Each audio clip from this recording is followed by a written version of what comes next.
Hey there, Aquarius. How are you? Hope you're doing well. Thank you so much for joining me. Let's check out your messages for the month of October 2019. The other air sign videos, they had jumping cards. So that was very interesting. For you, Aquarius, you want to be different, so I didn't have any pre-shuffle jumpers. But Aquarius, oh, there, and then we got the Seven of Cups in reverse, emotional clarity, which is very nice. Hey, that's good. And the Three of Cups in reverse, emotional clarity for some of you about a particular group of people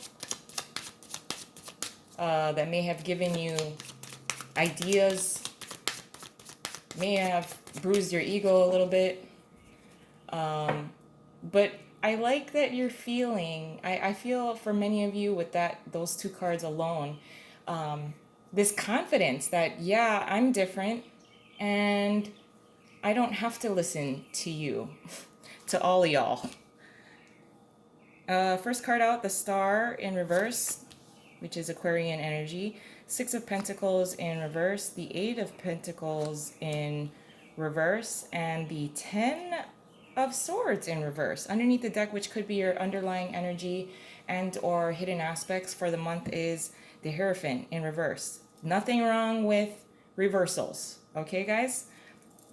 But I do, very interesting because, like I said, you're being kind of different, Aquarius. And I'm not surprised because I think you like being very unique.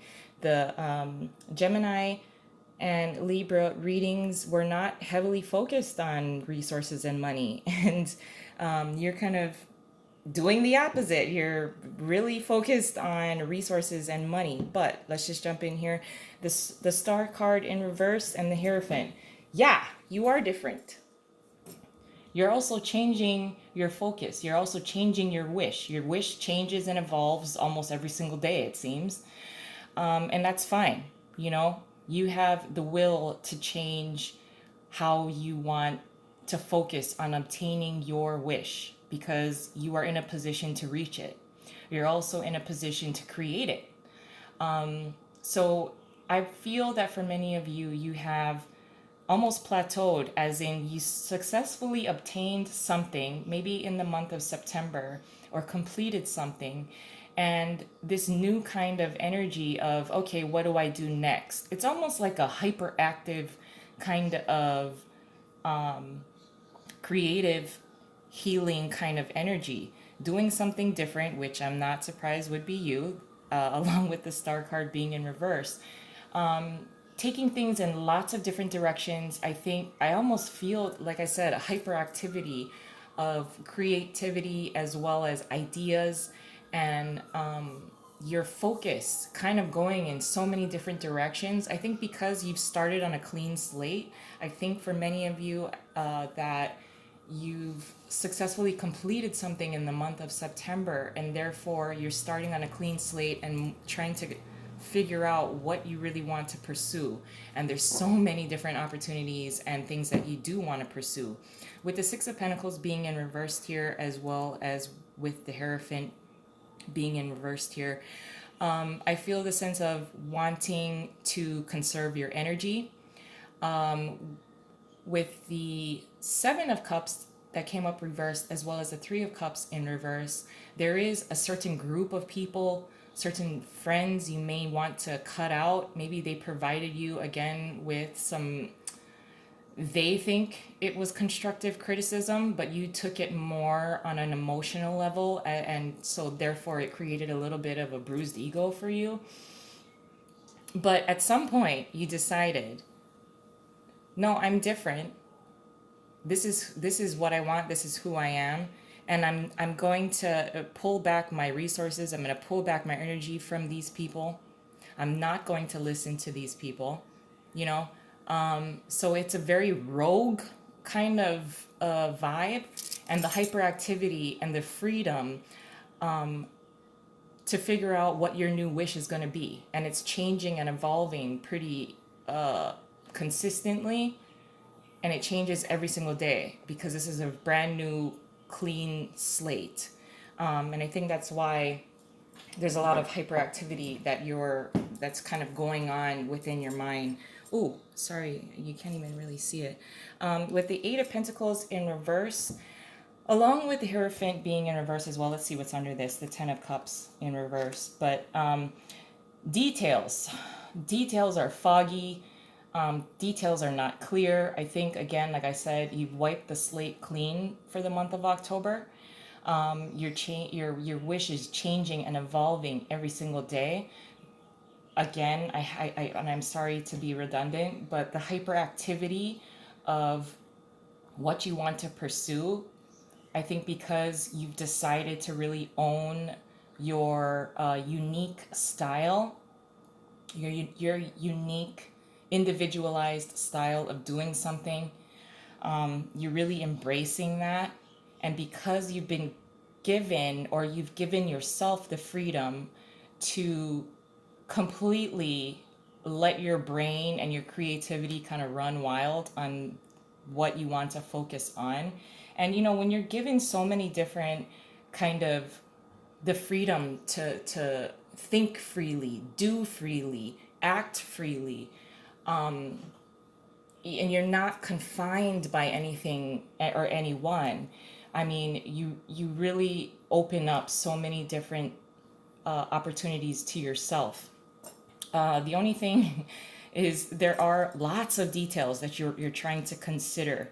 And really trying, what I would recommend is really trying to, let yourself run free. And then at some point, you're going to have to try and focus on one thing at a time.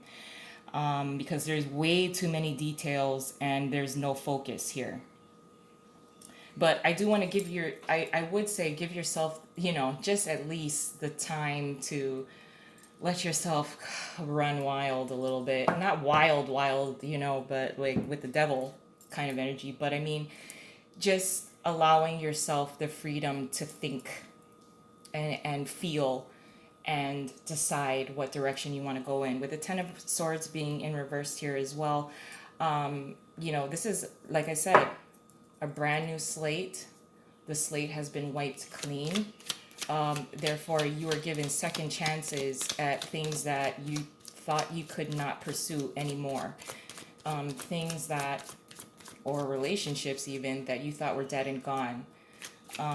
There's a second chance here. And like I said, I just feel the sense that for many of you, there's just a lot of opportunities that you want to pursue, and you're just kind of allowing yourself to run freely with those ideas and your creativity. So there is a lot of hyperactivity here. But let's add an additional layer onto this, Aquarius. Your challenge is the Five of Wands. Now, someone else had the Five of Wands, same position. I can't remember who it was. What you're contributing is the Four of Pentacles. Oh, hello. Your advice is the Tower, and your possible outcome is the High Priestess in reverse. So your challenge, although someone else, another sign, had the Five of Wands here, I feel like you're in competition with yourself. I think because your mind wants to pursue so many different things at one time. Like I said, your star, your wish, is a little out of focus because of the lack of details, or there's an overload of details that you're trying to consider. That nothing is really focused. Your star, your wish, is evolving and changing on a daily. So your challenge is being in competition with yourself as far as know when to rein it in and decide on what you want to focus first. Decide what your priorities will be. I would not, waste too much time letting yourself run wild as far as the hyperactivity within your mind of creativity and what you want to pursue. Maybe allow yourself about a week. Or 5 days, with the Five of Wands being here too. Being in competition with yourself because there's a lot that you can go after right now. So you do have lots of choices, and sometimes when you have too much shit on the menu, you really don't know what to order. You know what I mean? It's like that. So don't avoid allowing yourself to go too overboard with your creativity and what you want to pursue, because at some point, maybe within 5 days, you'll need to kind of rein it in and decide what you want to prioritize first. What you're contributing is the Four of Pentacles. So, yeah, holding back your energy, holding back and conserving your energy and your resources and your money, mostly because you're trying to decide what you want to pursue first. What is my goal going to be now? What does my goal look like? Because it's evolving and changing on a daily, you almost don't know what to pursue first. You are going to have to determine, where you want to invest your time, your money, and your energy. And you are doing that at some point because, you don't have enough to pursue everything. Therefore, you will need to conserve your time, your energy, your money, your resources, because once you decide what you want to pursue first, then the star can be upright, as in, you know what to focus on and what you want to pursue. You know what your priorities will be as far as what you want to pursue first. So conserving your energy, your time, your resources is going to be key, and you are doing that. So that's what you're contributing for the month. The Tower is here as your advice. If there is shit that you need to clean up, clean it up. If it has anything to do with you, clean it up. Don't be afraid to tear down the house. If any one of you are thinking of remodeling your home, that may be why you're trying to save your money. You may be trying to decide, maybe you came into some money. For some of you recently came into some money or was given a loan, and you want to do some home improvements, but there's so many things that need to be improved or that you desire to fix or improve or make better, but maybe you don't have enough to do that. So having to bring down the house. If there are people that are not contributing to the whole of a project or of a wish, maybe it's your partner or someone that you share a home with. If you need to bring down the house, bring down the house. If they're not contributing, call them out on it and don't be afraid to do so. So that is your advice. The Tower is the advice. Really, clean it up. Clean it up. And with the High Priestess being in reverse here as your possible outcome, knowing, the inner knowing, the secret knowledge within yourself, your inner child. If you need to listen to your inner child, listen to your inner child. What is your instincts telling you? This is when you are able to act solely on instinct. Nothing logical. It's like your body just starts to act and do based on instinct. So what are you being led to do first? So if you could quiet your mind enough to be able to listen to yourself so you know what to pursue first, who's on your team, who do you need to speak with first, reining it in, follow your instinct, follow your intuition. And sometimes this is hard to do, to be honest, because the High Priestess is such a secretive, kind of untouchable energy. Not everyone has the ability to listen to your intuition, because there's a lot of chattering around you. It creates a lot of noise, so you are almost distracted away from what your instincts and your intuition is telling you. So I know that there's a difficulty there for many people, but without seeming too cliche, listen to your instinct and try to quiet your mind enough to listen to your intuition so you know what to pursue first. I'm going to leave it there. I love you guys. I hope you have a wonderful month, and I'll talk to you soon. Bye.